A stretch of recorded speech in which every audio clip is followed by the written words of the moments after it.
শোনার জন্য আসে, শোনার জন্য প্লাস আমাদের লাইফে সেট করার জন্য এসেছে, আমল করার জন্য এসেছে।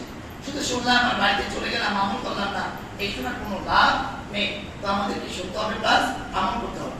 আল্লাহ পাকের আপনি কারিম আমাদের সকলকে যে কথাগুলো শুনেছি, আমি যতটুকু বলতে পেরেছি, যতটুকু বোঝাতে পেরেছি, যতটুকু আপনারা বুঝেছেন, এতটুকুর উপরে ইনশাআল্লাহ আমল করার চেষ্টা করবেন।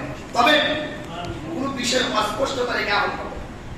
যে আমলটা করবেন, বাজারে যায় একটা জিনিস কিনবো, যাচাই করে, বা একটা ম্যাথ কত ম্যাথ আছে, বা একটা ভালো না খারাপ, অনেক যাচাই বাছাই করে কিনি, ক্রয় করি।